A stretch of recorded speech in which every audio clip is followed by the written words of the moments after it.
I think we need art in the climate movement because in order to take action on this issue, we really need to care. And to care, we have to feel emotionally connected to the planet, to each other, to the things that we love.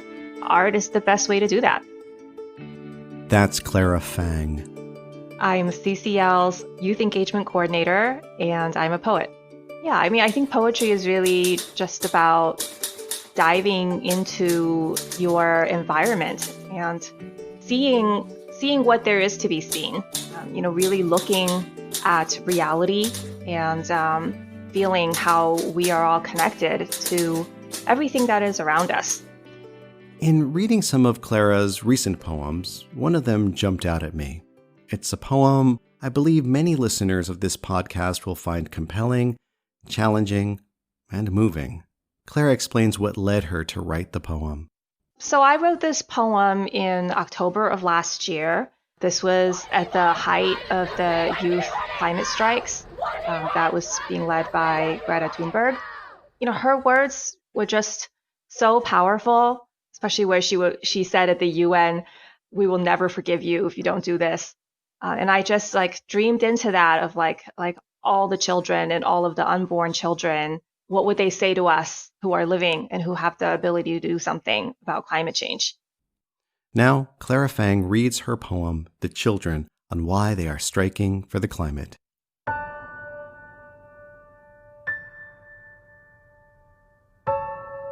Because our house is on fire and no one is panicking.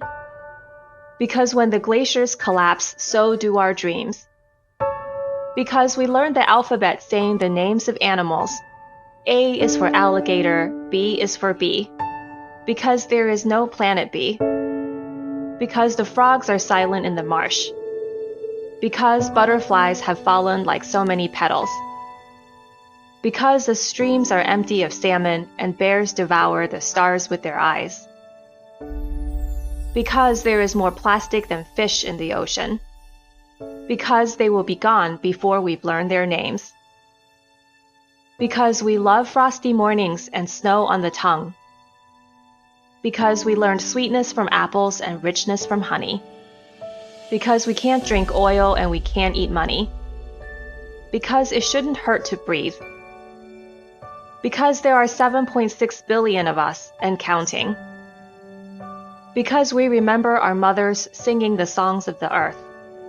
Because storms are brewing in the teacup of the Atlantic. Because we are on Easter Island and down to our last tree. Because we have no defense except to leave.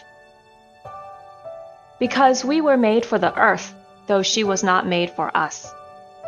Because if we could send a man to the moon. Because we stopped the ozone hole from growing. Because the sun shines and the wind blows. Because this is the only blue marble for light years around. Because everything we stand on is holy ground. Because Jesus would. Because what animal fouls its own nest? Because have you seen a bird lately? Because we are not drowning, we are fighting. Because how dare you? Because X on you. Because you all knew. Because if you fail us, we will never forgive you. Because now is better than never. Because you want to look us in the eye when we ask you, did you do everything you could? Did you give a damn?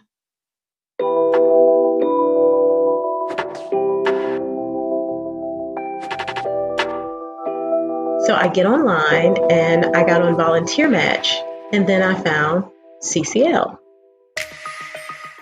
Both Princella and I became involved with Citizens Climate Lobby as volunteers.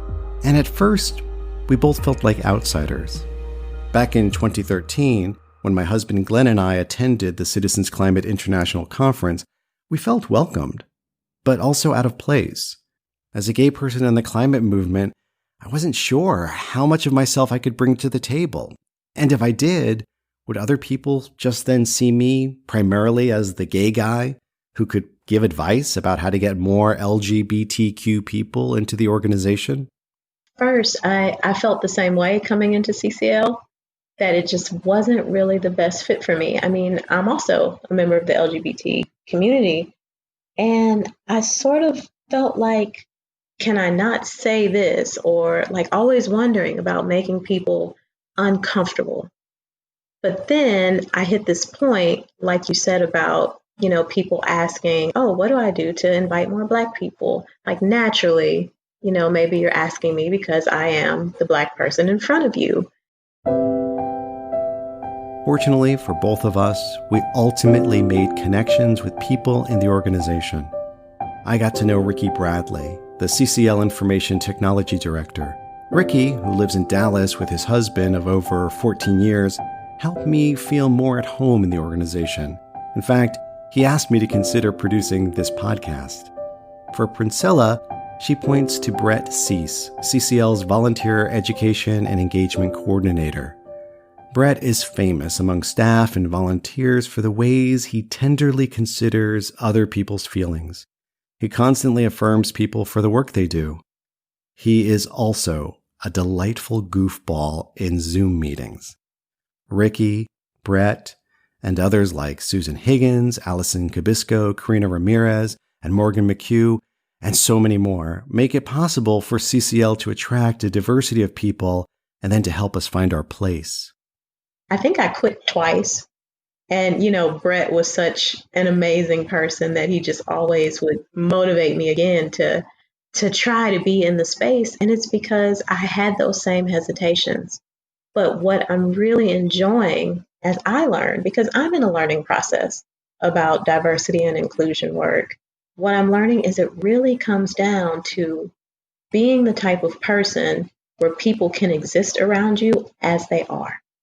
Even if it's not about climate change, they may just want to be around you, and that's still going to play a part into the bigger picture.